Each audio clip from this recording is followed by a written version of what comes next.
Центр одаренных детей «Олимп» стал эпицентром спортивной жизни Ингушетии. Здесь дан старт уникальной смене, посвященной стрельбе из лука. Десятки ребят со всех уголков республики на несколько недель погрузились в атмосферу интенсивных тренировок. Главная задача интенсива – не просто научить меткой стрельбе, а сформировать костяк новой региональной сборной. На одной площадке собрались и бывалые стрелки, и те, кто впервые взял в руки лук, что создает уникальную среду для обмена опытом и быстрого прогресса новичков. Старший тренер Ингушетии по стрельбе из лука Магомед Ивлоев рассказывает, что именно такие проекты, как интенсивы в Олимпе, являются ключом к воспитанию чемпионов и развитию олимпийских видов спорта в регионе. Мы с вами находимся в гостеприимной школе. Мы здесь уже выступаем не первый раз. У нас проходил двухнедельный сбор по стрельбе из лука. И завершение вот этого сбора у нас является первенство среди юниоров. Вчера у нас стреляли малыши, их было большее количество. И у нас сегодня завершение, у нас стреляют юниоры и девушки стреляют у нас, получается. Интерес к этому спорту, я вижу, интерес прогрессирует, так как он является альтернативным видом спорта. Ребенок, который не имеет возможности допустим, по физическим данным заниматься любимыми нашими единоборствами, допустим, борьба, тот же бокс, они смело могут прийти сюда, где здесь не нужно иметь прям выдающиеся физические данные. Поэтому любой желающий ребенок может себя здесь проверить, посмотреть, подходит ему этот спорт или не подходит. Поэтому спорт интересен, и он у нас развивается. Какие качества развивает этот спорт вообще в ребенке, в молодом человеке? Ну, так как это является сунной пророка, в целом мы делаем акцент на то, что из этих древних культур, так как это было оружие, все-таки теперь это спортивный инвентарь, здесь в первую очередь идет дисциплинирование молодого человека.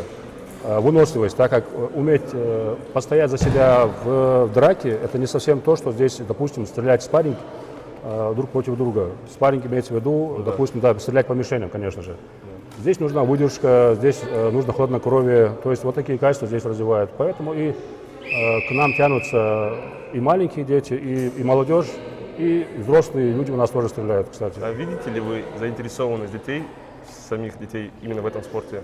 Обязательно. Так как я являюсь старшим тренером республики и работаю именно с детьми, у меня на базе 8-й школы города Сунжа есть 2 спортзала для мальчиков и для девочек. Там по 30 человек. То есть самый популярный вид спорта в этой школе у нас является стрельба из лука. После этого первенства какие дальнейшие у вас планы будут? Какие цели, может? Да, то есть мы завершаем сбор, и у нас вот эта молодежь, которая сейчас выросла, у нас она переходит на следующую дистанцию. То есть они сейчас отстреляют 12 метров. Они закрывают юношеские разряды, то есть, допустим, у нас вчера девочка выполнила уже первый юношеский разряд, и они уже будут стрелять зимнюю дистанцию на 18 метров. То есть это уже совершенно другая дистанция, совершенно другая работа, то есть работы очень много. И, соответственно, мы уже будем выходить на СКФО и на первенство России.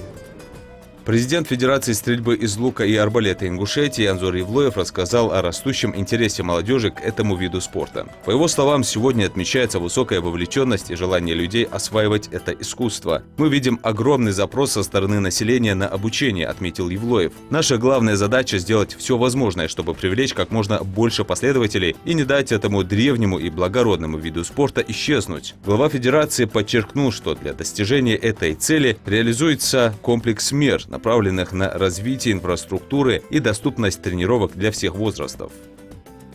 Со стороны детей очень большая заинтересованность, также и родители, конечно, и родителям интересно, но сама стрельба, сам как вид спорта, это интересно только детям. Родители, когда узнают, что это, так скажем, не очень затратный вид спорта, но на это надо немножко потратиться, у них не особо получается влить своих детей в этот вид спорта. А так, для начинающих, на начальном уровне, и мы сами пытаемся им показать, помочь и научиться стрелять. Так скажем, начальной базы инвентарь, вот маломальски у нас имеется. Но если спортсмен занимается уже профессионально, если ему надо уже выезжать на турниры, это надо уже выходить на топовые, так скажем, луки, матчасть должна быть немножко получше. Спортсмен должен быть, там имеется очень много нюансов. Например, лук, сам лук состоит из нескольких частей. Обвес этого лука состоит примерно прицел, там есть очень много названий, которые даже обычный человек и не поймет. Ну, имеется в виду, у нас этот вид спорта только сейчас начал возрождаться, соответственно, мы только сейчас вникаем, что и как. Имеется в виду, если взять луки, то стабилизатор, прицел, полочка, там, я не знаю, плунжер, ну, я имею в виду, там очень много комплектующих в этом луке, да. Если взять как профессиональных спортсменов, у нас очень много желающих, но чуть-чуть не хватает, так скажем, Средств. Не сказал бы средств, а так скажем, инвентаря для лучников. Но начальный уровень, так скажем, начало у нас неплохое. В принципе, то, что мы имеем, мы используем максимально, и у нас уже получается. Если взять даже данный турнир первенства республики, то... Это первый турнир, который вы проводите? Нет, в республике он проводится уже второй раз. Первым провели в прошлом году. И уже показатели у них намного выше, чем раньше, если посмотреть с предыдущими годами. Непосредственно мы же проверяем их каждый квартал, каждый семестр, имеется в виду, на стрельбу, на набивание очков. Они уже выходят на хороший такой уровень. Нам важны эти соревнования для того, чтобы взрослые, так скажем, взрослые наши спортсмены уже заняли почти свою нишу. Они уже идут самостоятельно, многие идут, мы стараемся их поддержать, и они уже на чемпионатах России, уже мы участвовали в чемпионате Европы. Можем сказать, что достигли очень хороших результатов за это время. Данный турнир, я продолжу про данный турнир, они нам необходимы, чтобы дети видели, насколько они могут развиваться в этом виде спорта. После первенства мы в течение, наверное, месяца мы постараемся их вывести в другие регионы, чтобы они уже видели, как работают другие дети, ну, имеется в виду, опыта набирались. Если не будет занята эта ниша вовремя, так скажем, то любой вид у нас может, ну, он имеет такой формат, так скажем, затухать. Эти федерации стрельбы из лука открывалась, я не знаю, очень много раз, но почему-то они закрывались и у них как-то не получалось. Мы, так скажем, с коллегами сели, подумали, почему так происходит. И мы поняли, что если мы не задействуем молодежь, то у нас ничего дальше не получится. Нам в любом случае надо делать акцент на наших детей и максимально стараться, чтобы они прогрессировали, так скажем, быстрее, чем в других регионах, потому что у нас одна из самых молодых федераций, и, в принципе, этого вида спорта у нас раньше не было. Но сейчас тенденция такая, что, я так думаю, даже если возьмем по республике, раньше мы об этом виде спорта и не слышали у нас. Конечно, да. А сейчас мы в каждом месте можем, в каждом районе, в каждом городе мы слышим, там проходят турниры, и он очень интенсивно развивается. Как федерация мы стараемся открыть, если взять детей, мы стараемся открыть эти секции в школах. Мы работаем тесно с Министерством спорта, пытаемся открыть детские, в ФОКах, спортзалах открыть именно в структуре Минспорта секции открывать. Совсем недавно Умар впервые взял в руки лук, и ничего у него не получалось. Привел его в этот спорт друг, и первые тренировки были полны разочарований. Стрелы не слушались, а мишень казалась недостижимо далекой. Но упорство и труд сделали свое дело. Сегодня Умар – один из сильнейших претендентов на победу в любых соревнованиях среди лучших лучников. Его история – яркий пример того, как благодаря настойчивости можно подняться от полных провалов до самых вершин спорта. «Тогда мне казалось, что ничего не выйдет», – вспоминает Умар, но я просто продолжал работать. Меня в этот спорт друг привел, он лук купил и говорит: постреляй. Я начал стрелять, я говорю: это не мое. Он говорит: ты же с оружия хорошо стреляешь? Я говорю: ну да, постреляй. Год прошло после этого, вот, и опять меня приглашают на соревнования. Приехал на соревнования, с 12, с 15 метров начал стрелять, вообще в щит, даже в щит не попал, в щит. Мне стыдно было, что как будто все на меня смотрят, все люди на меня смотрят. Поехал в наш магазин, лучник 06, купил себе лук, начал стрелять. И на второй день среди новичков в горах соревнований были. Туда поехал и вторым стал. И вот так начал увлекаться с луком. Подготовка проходила хорошо в школе Олимпии, спортивном клуб Зурзук. Также в Сунже есть еще школа, в Назране есть место. В разных местах мы в зале готовились. Также на стадионе в Сунже готовились к этим соревнованиям. Алхамдулиллах, и результат показал. Хороший результат показала команда сборной Ингушетии по стрельбе из лука на прошедшем открытом чемпионате Чеченской Республики. В копилке команды золото, серебро и бронза. Обладателем бронзовой медали стал Умар Дашлакиев. Мероприятие очень хорошее было, участников много было. Приехали туда, в Чеченскую Республику, Кабардино-Балкария, Ингушетия, Ставропольский край, Дагестан, Республика Дагестан. Очень много талантливых лучников было.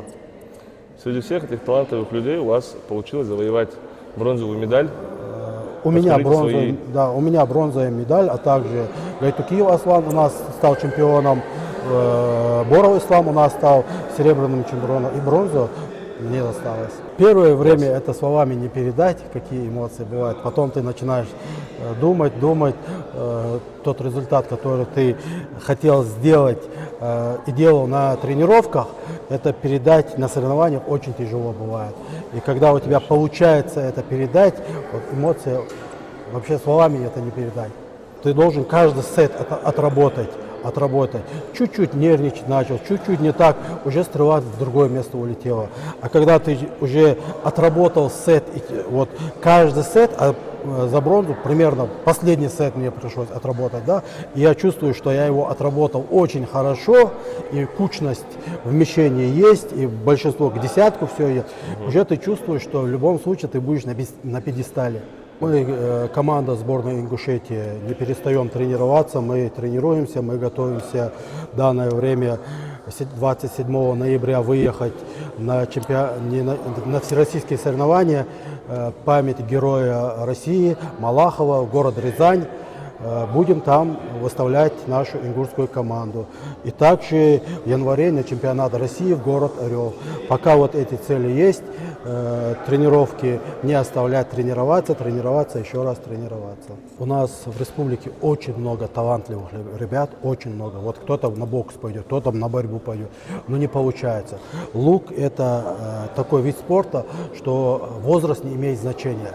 Хоть ему 10 лет, хоть ему 50 лет, значения не имеет. Поэтому попробовать хотя бы один раз, у нас есть магазин 06 Лучник, пойти туда, там есть тир, попробовать себя. Если он чувствует, хоть как-то он может стрелять, научиться стрелять. Никогда не поздно заниматься. Чем вот они будут где-то в игротеках сидеть, где-то вот на улице стоят, время тратить, лучше постреляйте. Это, во-первых, сунна пророка, во-вторых, этот спорт, и в-третьих, ты можешь достичь какой-то результат. Развитие стрельбы из лука в нашей республике получило высокую оценку на федеральном уровне. С визитом регион посетил президент Донской федерации этого вида спорта, мастер спорта и чемпион России Владимир Приходько. Он отметил высокий уровень организации местных соревнований и растущий интерес к стрельбе из лука среди жителей, особенно молодежи. Приятно видеть, что в вашей республике этот красивый и благородный вид спорта активно развивается, поделился впечатлениями Владимир. Здесь достаточно много сделали для того, чтобы развивать стрельбу из лука. Дети, много, я бы сказал, даже детей, которые одарены в этом плане, с которыми стоит заниматься, с которыми нужно заниматься, для того, чтобы они показывали более высокие результаты. А так, по поводу полноценного, если, допустим, моего мнения по поводу развития стрельбы из лука в Республике Ингушетия, за последние годы, благодаря Федерации именно Республики Ингушетия по стрельбе из лука, развитие идет прям семимильными шагами. Видно то, что появляются новые тренера. Также появляется, опять же, много спортсменов, достаточно одаренных в этом плане, с которыми стоит работать, с которыми интересно в в принципе, также и работать, и развивать у них эти все качества. Есть много спортсменов, которые уже показали на российской арене себя. И, в принципе, сейчас по результатам уже, можно сказать, прошлой недели, как мы поработали, как проходили семинары с спортсменами, семинары с тренерским составом также. Очень много вопросов обсудили, и на самом деле это дает огромные плоды. То есть мне очень нравится обратная связь у спортсменов, у тренерского состава. То есть если я говорю, надо вот сделать вот такие вещи, они максимально быстро находят для этого ресурс, быстро находят варианты для того, чтобы это воплотить в жизнь, и сразу идут результаты. То есть несколько спортсменов просто рассказали им, как происходит сам выстрел, какие-то небольшие коррекции по технике, и сразу результат идет быстрее, выше. Это очень радует именно то, что у нас нет какого-то языкового барьера, мы абсолютно легко друг друга понимаем, это очень радует. Уникальность визита в том, что чемпион проведет серию мастер-классов для спортсменов и всех желающих. Такой проект позволит местным лучникам перенять ценный опыт у титулованного мастера и вывести свои навыки на новый уровень. Владимир Приходько сделал особый акцент на рост числа спортсменок. Именно этот положительный тренд выявил кадровую проблему. Существующие тренерские штабы не успевают за возросшим интересом. В связи с этим остро ощущается нехватка квалифицированных тренеров, в том числе и женского пола, для работы с девичьими и женскими командами.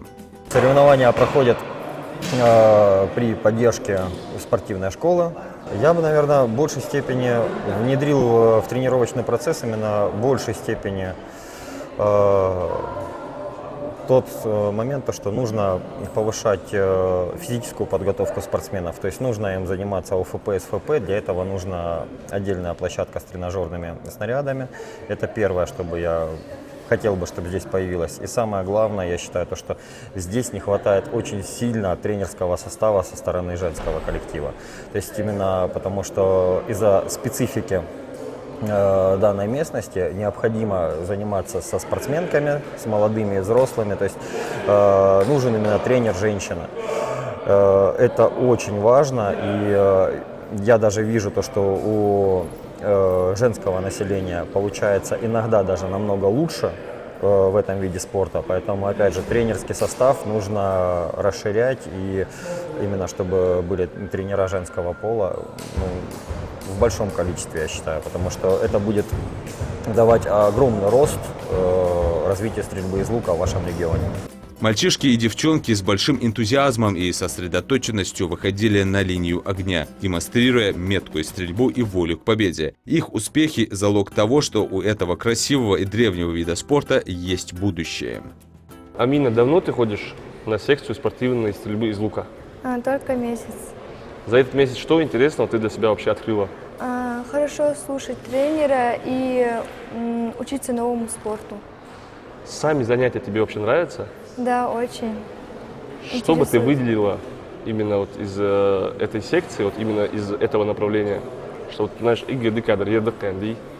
Но внимательность. Внимательность. Да. Развивает внимательность, Да. правильно? Моторику. Что? 7 лет, уже 2 года хожу. 2 года, тебе 9 получается Да. сейчас. Нравится ли тебе Да. вообще секция? Что нового ты здесь вообще узнаешь? Ну тут можно в футбол играть, там много чего. Весело? Да, Интересно? да. Бывал ли ты вообще на соревнованиях каких-то? Нет, никогда не было. А почему так? Не берут? Нет. А вот как ты думаешь, вот если тебя возьмут на соревнования, какое ты место Первое. займешь? Первое? 100%. Да. Сохраняя и популяризируя стрельбу из лука, мы отдаем дань уважения нашей истории и воспитываем в подрастающем поколении те качества, которые всегда нас отличали – меткость, выдержку и волю к победе.